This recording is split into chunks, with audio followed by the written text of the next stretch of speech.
আসসালামু আলাইকুম। Hello everyone, কেমন আছেন? আশা করি সবাই ভালো আছেন।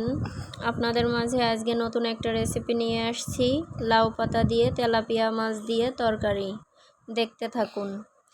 আগে আমি গ্যাসে একটা কড়াই বসিয়ে দিয়েছি। কড়াইটা গরম হলে আমি এতে তেলাপিয়া মাছগুলো ভেজে নেব।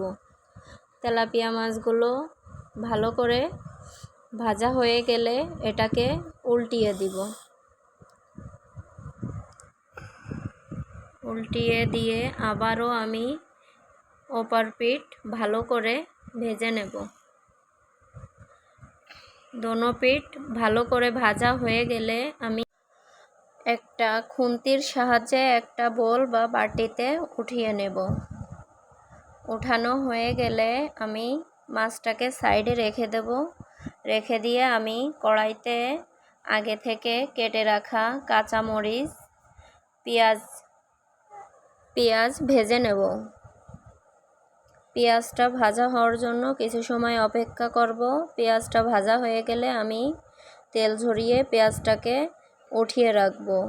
উঠানো হয়ে গেলে আমি এর ভিতরে আগে থেকে ভেজে রাখা মাছগুলো দিয়ে দেব। এর ভিতরে কাঁচামরিচ কেটে রাখছিলাম এটা দেব, কিছু রসুন জিরা বেটে রাখছিলাম এটাকে দেব, দিয়ে ভালো করে মাছটার সাথে কষিয়ে নিব। কষানো হয়ে গেলে আমি এর ভিতরে একটু লবণ, একটু হলুদ গুঁড়া দিয়ে দেব, দিয়ে একটু পানি দিয়ে এটাকে ভালো করে কষিয়ে নিব। কষানো হওয়ার আগ পর্যন্ত আমি অপেক্ষা করব।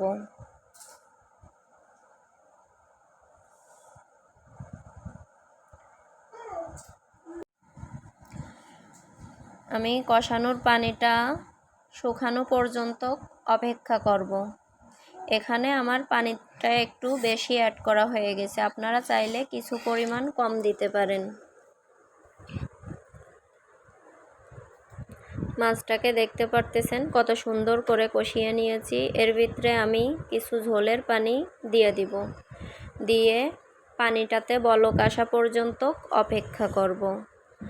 পানিটাতে ভালো করে বলক আসলে পরে এর ভিতরে আমি আগে থেকে কেটে রাখা শাকগুলো দিয়ে দিব, দিয়ে আমি আবারও অপেক্ষা করব শাকটাকে সিদ্ধ হয়ে যাওয়া পর্যন্ত।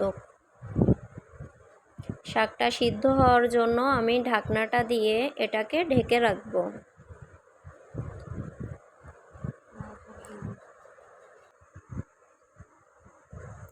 ঢাকনাটা উঠিয়ে আমি ভালো করে নেড়ে চেড়ে এপিট ওপিট করে আমি মিশিয়ে নেব।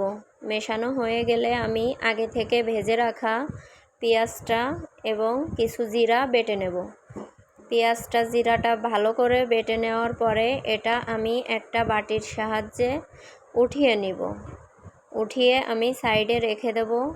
রেখে দিয়ে পরে এটাকে আমি আমার তরকারির ভিতরে দিয়ে দিব। দেখতেই পারতেছেন এটা দেওয়ার পরে আমার তরকারিটার কালার, মাশাআল্লাহ, তরকারিটা দেখতে অনেক সুন্দর হয়েছে। আপনারা দেখে জানাবেন যে কেমন হয়েছে।